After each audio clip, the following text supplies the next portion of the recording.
Hi guys, आज हम पढ़ेंगे जेंडर इक्वालिटी, इसका इम्पोर्टेंस और प्लस इसके साथ हम ये भी पढ़ेंगे कि सस्टेनेबल डेवलपमेंट गोल्स क्या है, जेंडर इक्वालिटी की ज़रूरत क्या है और जेंडर इक्वालिटी हम कैसे अचीव कर सकते हैं और जेंडर इनइक्वालिटी कैसे कम कर सकते हैं। तो शुरू करते हैं। सबसे पहले तो ये जानते हैं कि जेंडर इक्वालिटी आखिर में है क्या और इसकी ज़रूरत क्या है। तो जेंडर इक्वालिटी वो है जहाँ पर हम मेन और वीमेन को इक्वल अपॉर्चुनिटी देते हैं लाइफ डिसीजंस लेने के लिए, करियर पाथ्स चुनने के लिए, अपनी मर्ज़ी से वो अपना काम कर सके, इसका हम पूरी तरीके से फ्रीडम उनको देते हैं और राइट देते हैं। हम मतलब एज अ सोसाइटी, हम मतलब मेन नहीं, क्योंकि मेन कोई भी नहीं होता जो किसी और मतलब वुमेन को अधिकार दे देने वाला, वो कोई भी नहीं है। और जेंडर इक्वलिटी का मतलब ये भी नहीं है कि मेन और वीमेन को इक्वल बताया जाए, नहीं, उसका मतलब ये है कि उन्हें इक्वल अपॉर्चुनिटी दी जाए और जेंडर के बेसिस पर, यानी वो वुमन है या फिर वो मेन है, इसलिए उन्हें कोई करियर पाथ चूज़ ना करने दे या फिर लाइफ में कुछ करने का मौका ना दे बेसिस ऑन उनका जेंडर। ये जेंडर इक्वलिटी नहीं है। और ये हम अचीव कर सकते हैं जब हम वुमन और मेन को सेम अधिकार और अपॉर्चुनिटीज़ दे सोसाइटी में, सारे सेक्टर्स में, जैसे इकोनॉमिक पार्टिसिपेशन, डिसीजन मेकिंग और उनके बिहेवियर एस्पायरेशंस बेस्ड हो उनके अपने अपने स्पेसिफिक नीड्स के अनुसार, ना कि सोसाइटी के डिसाइडेड नॉर्म्स के अनुसार। और जेंडर इक्वालिटी स्पेसिफिक वुमन या मेन की इंटरेस्ट, नीड्स और प्रायोरिटीज़ को भी कंसिडर करते हुए डिफरेंट ग्रुप में, डिफरेंट डाइवर्सिटी में उनके लाइफ चॉइसेस को रिस्ट्रिक्ट नहीं करता, बल्कि उनका ध्यान रखते हुए स्टेरियोटाइप्स और जो जेंडर रोल सोसाइटी ने डिसाइड किए हैं उन्हें ब्रेक करता है। तो जेंडर इक्वलिटी को और डीप में समझने से पहले हम समझते हैं कि sustainable development goals, actually sustainable development goals जिसे हम SDG भी कहते हैं, वो एजेंडा है 2030 का, यानी 2030 तक ये सारे गोल्स साथ में अचीव होने चाहिए। साथ में इसका मतलब ये है कि SDGs यूनाइटेड नेशन का एक प्रोजेक्ट समझ लीजिए, जिसमें जो यूनाइटेड नेशंस के मेंबर है कंट्रीज़, जैसे देश, हमारा देश भारत भी एक यूनाइटेड नेशन का हिस्सा है, और हम सबको साथ मिलकर इन गोल्स को अचीव करना है। साथ तो करीब 17 गोल्स है इसमें जो हमें साथ में मिलकर तय करना है।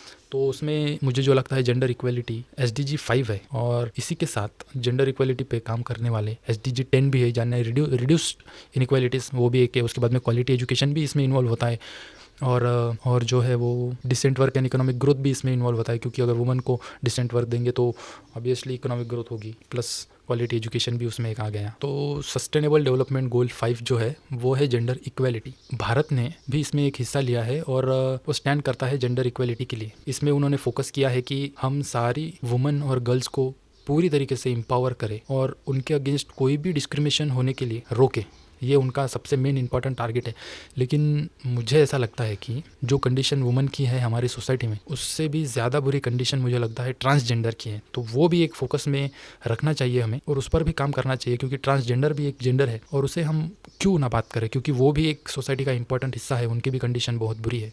तो जेंडर इक्वालिटी में वुमन, उसके साथ साथ ट्रांसजेंडर की भी बात होनी चाहिए। हमने इस चैनल पर अभी तक ट्रांसजेंडर पे कोई काम या फिर कंटेंट बनाया नहीं है, लेकिन specific gender equality for transgender के ऊपर हम फोकस करेंगे फ्यूचर में, जल्द से जल्द। तो जो इंडिया ने कुछ टेम्प्रेरी मेजर्स लिए हैं जेंडर इक्वलिटी अचीव करने के लिए, वो है 33% reservations for women in local bodies, panchayat, मतलब ग्राम पंचायत में 33% वुमन को रिजर्वेशन दे दिया गया है।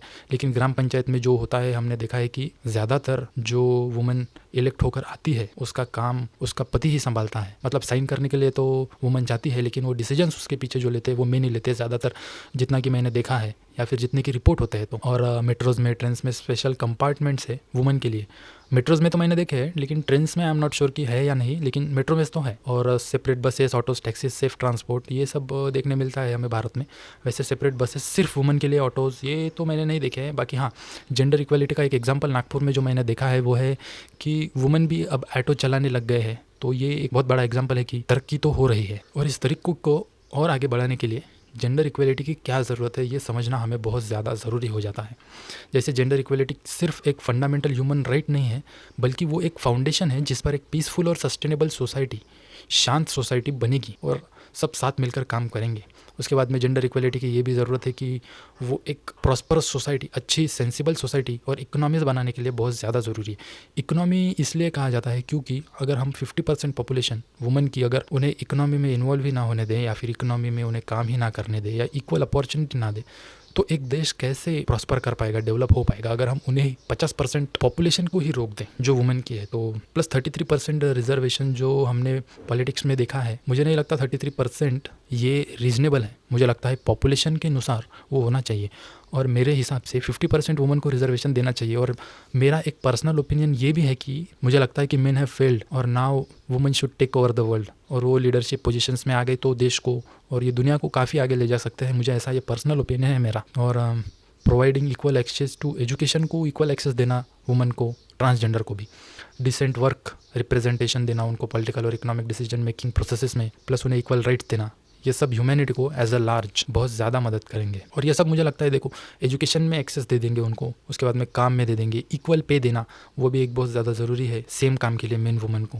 जो हमें देखने नहीं मिलता आजकल, लेकिन वो देना भी बहुत ज़्यादा ज़रूरी है। It would not only make progress. Goal 5 के लिए ही सिर्फ जेंडर इक्वलिटी काम नहीं करेगा, बल्कि पॉवर्टी कम करने में जो हमारा SDG 1 है, उसके बाद में सस्टेनेबल इकोनॉमिक ग्रोथ के लिए, क्लाइमेट चेंज के लिए, अगर एजुकेटेड होगी वुमन तो क्लाइमेट चेंज के लिए भी काम करेगी, ग्रोथ में काम करेगी, इकोनॉमिक पॉवर्टी कम करेगी, एजुकेशन सुधार आएगा इससे। एग्जाम्पल्स जो जेंडर इनइक्वालिटी के हैं जो हमें देखने मिलती है और कैसे हम इसको जेंडर इक्वालिटी में कन्वर्ट कर सकते हैं, जैसे ड्यूरिंग मेंस्ट्रुएशन यानी MC मेंस्ट्रुअल साइकिल जो हम गर्ल्स में देखते हैं, एडल्ट्स एंड गर्ल्स, और फिर जो वो साइकिल कंटिन्यू होती है अराउंड मेनोपॉज तक। तो हाँ, गर्ल्स के लिए स्कूल में स्पेशल टॉयलेट्स और सैनिटरी वेस्ट डिस्पोजल होना बहुत ज़्यादा ज़रूरी है, क्योंकि अगर ये नहीं होते तो ज़्यादातर स्कूल्स में फैसिलिटी न होने के कारण लड़कियों को जो है स्कूल न आना पड़ता है, क्लासेस मिस हो जाते हैं और कभी कभी तो वो स्कूल छोड़ भी देना पड़ता है इस वजह के कारण। तो ये होना बहुत ज़्यादा ज़रूरी है। और जेंडर बेस्ड वायलेंस गर्ल्स को ज़्यादा फेस होना पड़ता है, sexual harassment while travelling to school, ये भी एक बहुत ज़्यादा बड़ी प्रॉब्लम हो सकती है। और ये उनके मेंटल वेलबींग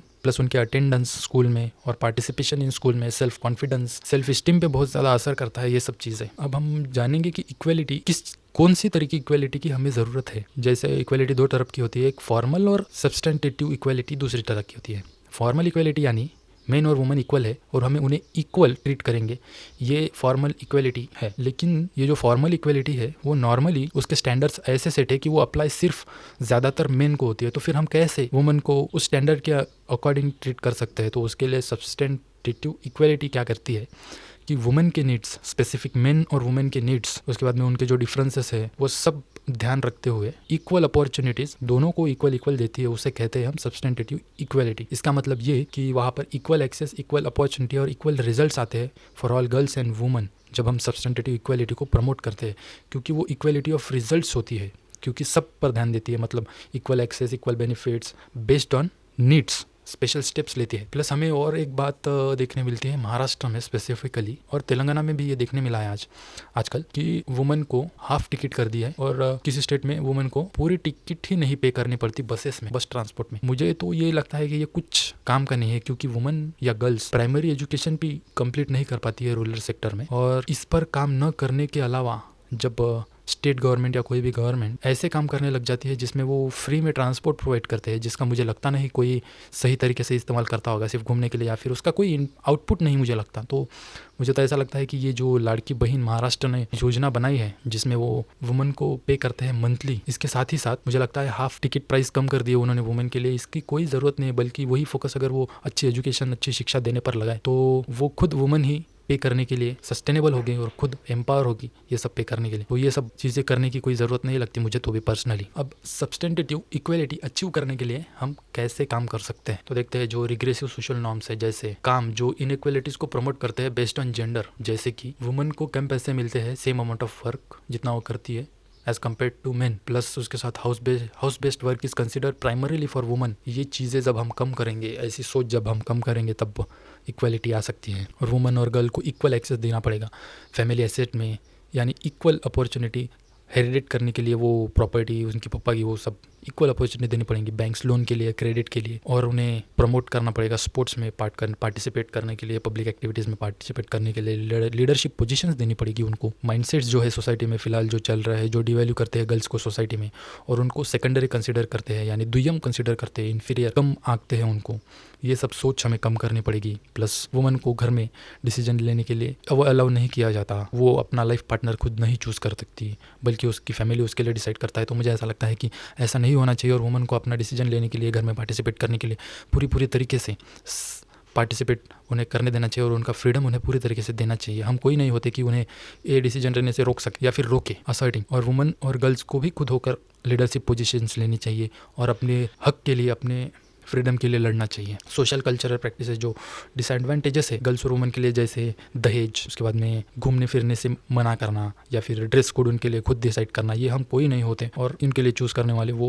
उनका खुद का हक है। Right to work and earn for living, उन्हें girls woman stand up and say no to dowry practices, यानी दहेज के लिए उन्हें स्ट्रिक्टली मना करना चाहिए। मेरे खुद के कई सारे ऐसे सीनियर्स है कॉलेजेस के जिन्होंने दहेज लिया है या जो दहेज लेने वाले हैं, जो मुझे लगता है पूरी तरीके से गलत है। और इसी के साथ ये भी गलत है कि वुमन भी कहे कि दहेज हम देंगे, ये भी बहुत एक गलत बात है। दहेज लेना और देना दोनों ही कानूनन अपराध है और एज ए ह्यूमन बीइंग भी हम फेल कर जाते हैं जब हम ऐसे कुछ काम करते हैं। वुमन एक इंडिपेंडेंट होनी चाहिए फाइनेंशियली, सोशली, सारी तरीके से। वुमन का भी उतना ही हक है, उतनी ही जिम्मेदारी है कि वो उसकी पेरेंट्स की पूरी तरीके से टेक केयर करे ओल्ड एज वक्त।